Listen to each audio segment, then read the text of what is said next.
Hello friends, स्वागत है आपका आपके अपने लीगल चैनल में। मैं हूं एडवोकेट सनी शर्मा।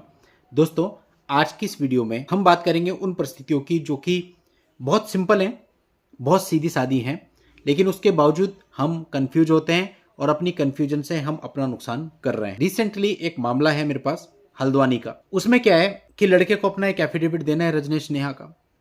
हल्द्वानी या ऐसी बहुत सारी जगहें जो छोटी जगहें जिन्हें आप कहते हैं जहाँ हिंदी में एफिडेविट जाते हैं, बहुत ज़्यादा डिटेलिंग नहीं होती, कोई नहीं पूछता। लड़की के एफिडेविट देखोगे, नहीं नहीं नहीं नहीं नहीं नहीं नहीं नहीं नहीं नहीं करके पूरा एफिडेविट दे देती है। ना बैंक स्टेटमेंट लगाती है अपनी, ना आईटीआर लगाती है, नथिंग। अपना नाम लिखती है, मैरिज डेट लिखती है, सेपरेशन डेट लिखती है और बाकी सब नहीं नहीं नहीं नहीं नहीं नहीं दे देती है। अब इसके विपरीत लड़का क्या करता है, जब अपना रजनीश नेहा का एफिडेविट तैयार करता है तो ये तमाम प्रकार की प्रैक्टिस करता है। 10 पेज का एफिडेविट बनाता है, छोटी छोटी चीज़ों पे फोकस करता है, तमाम प्रकार के एनेक्स्ट्रा बनाता है। इतना दिमाग उसमें लगाता है जिसकी कोई हद नहीं। इतना दिमाग उसमें लगाने की जरूरत नहीं है, क्योंकि ये सब कुछ प्रैक्टिस पे डिपेंड करता है कि आप एफिडेविट कौन से शहर में दे रहे हैं। सबसे बड़ी बात क्या है मैट्रिमोनियल विवादों में, पता है? कि आप कितना कूल होकर के, कितना आराम से इन चीजों को चला रहे हैं। अगर कोर्ट की डेट के बाद पूरे दिन भर आप इसी बारे में सोचते रहे, रात को सोते वक्त आप इसी बारे में सोचते रहे, सुबह उठते ही आपके दिमाग में यही चीज आ रही है, तो आप अगर जीत भी जाओगे तब भी आप हार रहे हो। सबसे बड़ी बात है मेंटल पीस, वो आपको बिल्कुल भी नहीं है। इतना सिंपल है, इतना सिंपल है, मैं आपको क्या बताऊं, बहुत सिंपल है। आपने क्या करना है, रजनीश नेहा में अपना नाम लिखा, मैरिज डेट लिखी, सेपरेशन डेट लिखी, इनकम कितनी है वो लिखी, डाल दिया। जब लड़की ने बैंक स्टेटमेंट नहीं लगाई, जब लड़की ने आईटीआर नहीं लगाई, जब लड़की ने कुछ नहीं लगाया, आप भी मत लगाओ, सिंपल। जिसने खुद नहीं लगाया वो आपको कैसे कह सकता है कि आपने नहीं लगाया? कहेगा तो आप भी बोलोगे आपने भी लगाया, लगाओ। इतना सिंपल है। और हम क्या करते हैं, बाल की खाल निकालते हैं। बाल की खाल निकालने में एक एफिडेविट के लिए 30 दिन तक हम अपना सिर जो है उसमें डाल के रखते हैं गर्म पानी के भगोने में, और दिमाग खराब करते रहते हैं अपना जब तक डेट नहीं आती। फिर डेट पे जब जाके एफिडेविट सबमिट कर देते हैं, उसके बाद फिर अपना दिमाग खराब करते हैं कि हमने गलत तो सबमिट नहीं कर दिया।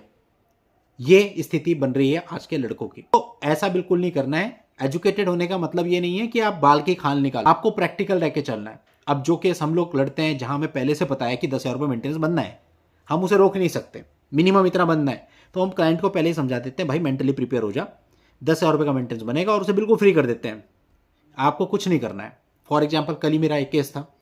उस केस में लड़का गवर्नमेंट जॉब में था, सैलरी हम हाइड नहीं कर सकते। क्या होंगे मेरे आर्ग्यूमेंट? लड़की का कोई रिकॉर्ड नहीं है, ऑन रिकॉर्ड कुछ भी नहीं है, कुछ कमाती नहीं है। मेरे 2 लाइन के आर्ग्यूमेंट थे। इंटरिम पे आर्ग्यूमेंट होना था सेक्शन 24 HMA में। क्या आर्ग्यूमेंट थे मेरे, पता है? लड़की ने MBA किया हुआ है, लड़की ने MBA किया हुआ है, और लड़की के अकाउंट में कुछ पैसे हैं। इसके अतिरिक्त मैंने ये कहा कि लड़का गवर्नमेंट जॉब में, उसकी सैलरी इतनी है, दैट्स इट। इसके अलावा मैंने कोई आर्ग्यूमेंट नहीं किया, क्योंकि कोई फायदा ही नहीं है। आप तमाम प्रकार का जो आर्ग्यूमेंट बना लो, 20-20 पेज के आर्ग्यूमेंट बना के ले आओ, कोई मतलब ही नहीं है। सेक्शन 24 डिसाइड होना है, मेरिट पे कोर्ट को देखना है क्या करके आ रहे हो। या तो कोई टेक्निकल बहस हो, कोई टेक्निकल पॉइंट हमारे हाथ में हो। जब हमारे हाथ में कुछ है ही नहीं, जब हमें पता है लड़के की गवर्नमेंट जॉब है, फिक्स सैलरी है जिसको हम छुपा नहीं सकते, लड़की का रिकॉर्ड पे कुछ नहीं है, तो उस पर पर्टिकुलर परसेंटेज मेंटेनेंस का बनना है, तो क्यों टाइम खराब करना है और क्यों अपने दिमाग पे इतना जोर डालना है? अगर होता कि भाई लड़की जॉब में होती, उसके कुछ रिकॉर्ड्स हमारे पास होते, वो उसने छुपाए होते, तो हम उस पर वैसी बहस करते, टेक्निकल बहस करते।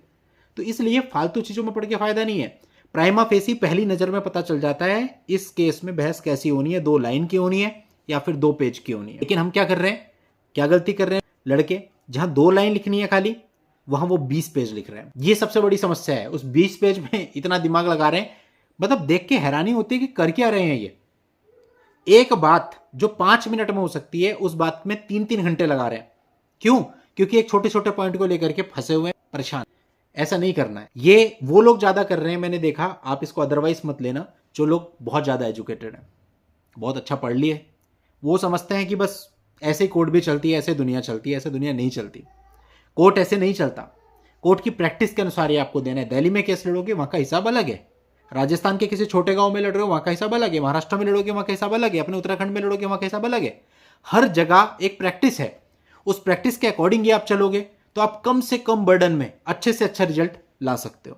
एक पर्टिकुलर केस है, उस पर्टिकुलर केस में पता है भाई हमें 5,000 रुपये मेंटेनेंस बनना है। आप जितनी मर्जी उठक पटक कर लो, जितना मर्जी चिल्ला लो, जितने मर्जी बड़े बड़े कागज बना लो, 5,000 रुपये बनना ही है। जहां 10,000 रुपये फिक्स है कि बनना है, बनना ही है। और जहां नहीं बंधना, जहां हमें पता है नहीं बन सकता, हम उसको रोक सकते हैं, वहां आपको पूरी मेहनत करनी है उसको रोकने के। वो तो ये इस तरीके से अगर आप अपने केस को लड़ोगे तो आप कम से कम बर्डन में अच्छे से अच्छे रिजल्ट पाओगे। और अनावश्यक रूप से अगर परेशान होते रहोगे तो उसका कोई मतलब नहीं है। बात तो यह है कि आपका केस चल रहा है, साइड बाय साइड चल रहा है, आपको कुछ पता ही नहीं चल रहा है, ठीक है चल रहा है, जो ऑर्डर होना है वो जाएगा। और ये आपकी जीत है, ना कि वो जिसे आप जीत समझ रहे हैं। चलिए दोस्तों, आज के इस वीडियो में इतना ही। नेक्स्ट वीडियो में नई जानकारी के साथ मैं आपसे फिर मिलता हूं। तब तक के लिए goodbye and thank you for watching. Take care.